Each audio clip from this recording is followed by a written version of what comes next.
Hello again. In this video we're going to look at Newton's laws very quickly. I'm just sort of going to gloss over them but get to the guts of the matter. Just before we do that, we're just going to have a look at gravitational weight and what weight means. So if we have a box which is 12 kilograms, that box will have a downwards force which is equal to 12 g newtons. Now that is 12 kilograms times g newtons, and what g is g is equal to, it's a gravitational constant of planet Earth, which g is equal to 9.8 meters per second squared. If you go to the moon, that gravitational constant will be different, but on Earth it's 9.8. It's very close to 9.8 mostly around the world, but it does change from place to place on our planet. But we take it in specialist maths, we take that to be equal to 9.8 meters per second squared. So there you go, so that's 12g. So just another example, 10 kilograms will have 10g newtons pushing down on it. And so that's actually equal to 10 times 9.8, so that would be 98 newtons. And so that's how we consider weight in physics and in maths. And that's all we need to know. With the most important law that basically comes from Newton's three laws is F equals ma. And what that means is that force is equal to the mass times its acceleration. You'll see here that I've done tildes under the F and the A. That's because force has direction and acceleration also has a direction. We need to know in which direction the particle is accelerating. Now, you might also see this as R equals ma in specialist maths. You never see that in physics, but in specialist maths you'll see that, and that's the resultant force. And these two things are just the same thing, exactly the same thing.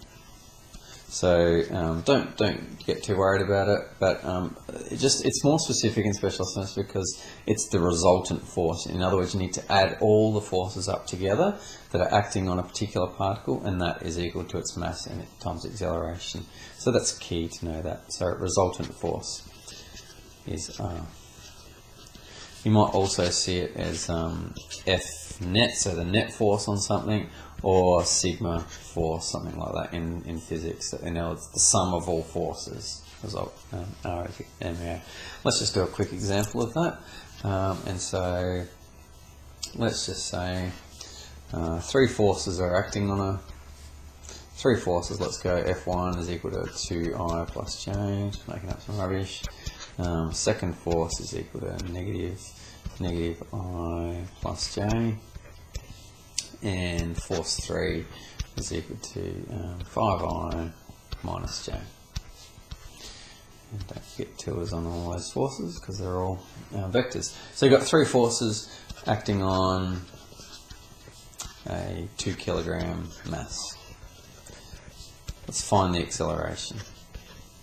Okay, so we know R is equal to ma, and this is our key. And the reason it's key, what it does is it connects the forces acting on a particle to its acceleration. So if we know its acceleration, we can find out what the force is, and vice versa.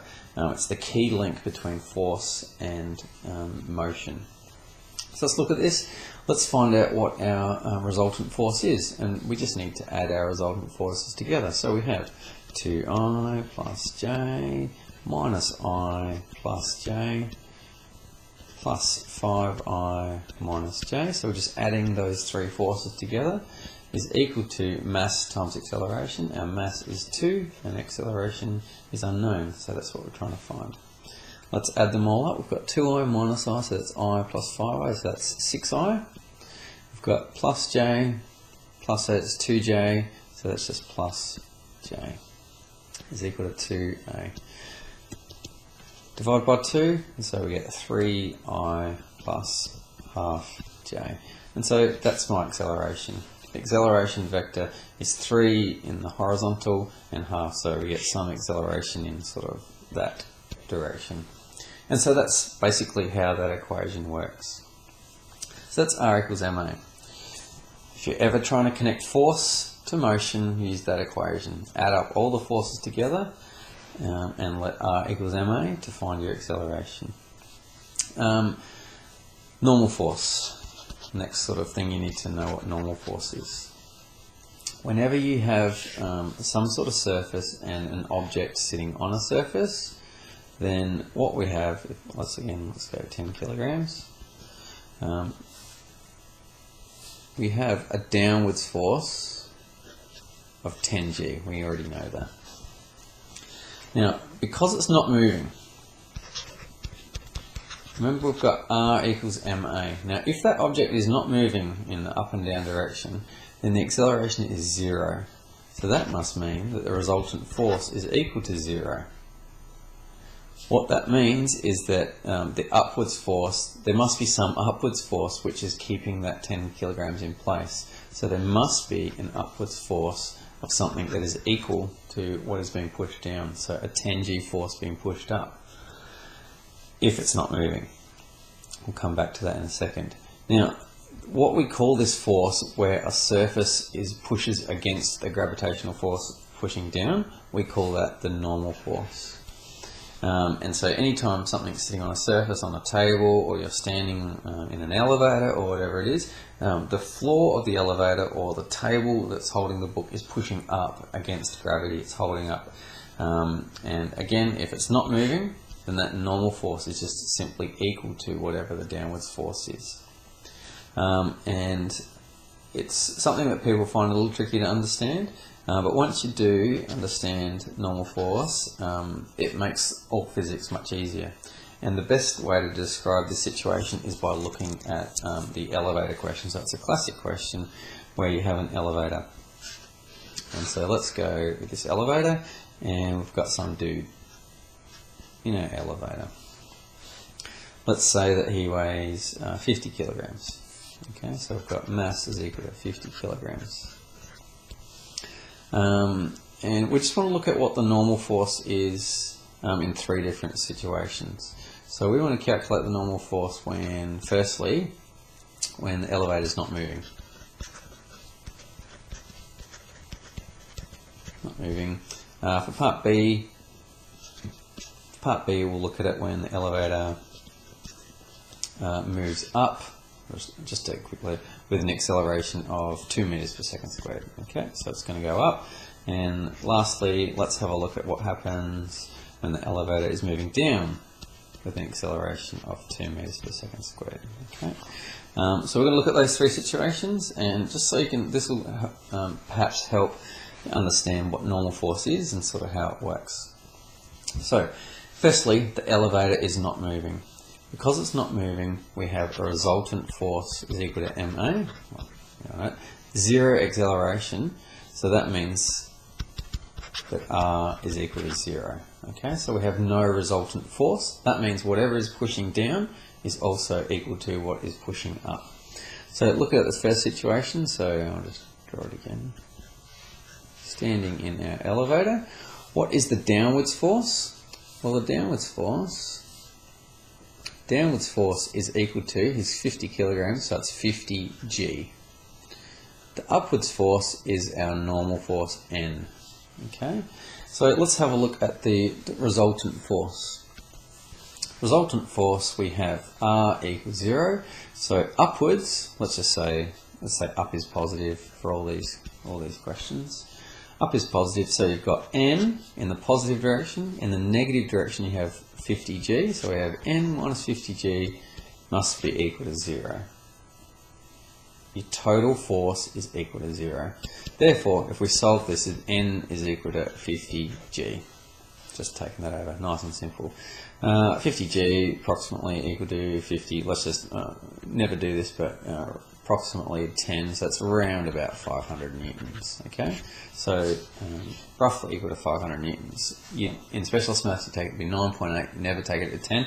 In physics, they just go 10's close enough, but here just roughly equal to 500. Let's have a look now at what happens when the elevator is going up. So we've got a dude inside the elevator. We've got force going down, and that's again 50g. and we've got a force going up, and that's the normal force. We don't know what it is. So let's have a look at our situation. We have R equals MA. Okay, so let's have a look at our resultant force. In the positive direction, we have N. In the negative direction, we have 50G pulling down. And that's equal to MA, which is equal to 50A. Oh, hang on, we know A. Our acceleration in the positive direction is 2, and so that's MA, so 50 times 2. Therefore, we can solve for N. N equals 50 times 2, which is 100, plus 50G. Okay, we set up here 50G as approximately 500. So the normal force here is 600 newtons, roughly. 600 newtons. So let's just think about that. The floor, in this case, is pushing up on the person in the elevator more than in the first question. And if you think about that, if you're sitting in an elevator and it accelerates upwards, you can feel the floor pushing on your legs just as your legs are pushing down. And so that sort of makes sense if you can imagine yourself in an elevator that's going up, it's pushing harder against you. That makes sense. Let's just do the last example, and hopefully you can see how this normal force is sort of working. Again, we've got a normal force going upwards. Downwards we have 50G, so nothing has changed, but it's just the acceleration that's changed. So I've got R equals MA. Therefore, let's find out our resultant force. In the positive direction we have N.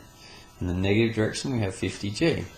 And that's equal to mass, 50, times the acceleration. In this case, the acceleration is down 2, and so we have in the negative direction we have 2. Okay, so we can now solve this. N is equal to 50 times negative 2 is negative 100 plus 50G. We said 50G is roughly 500, so that's roughly equal to 500 minus 100 is 400 newtons. Okay, so let's have a look at this. So you're in an elevator and it accelerates downwards. If you think about that situation, you can feel your sort of legs feel a bit weird as the floor drops out from underneath you.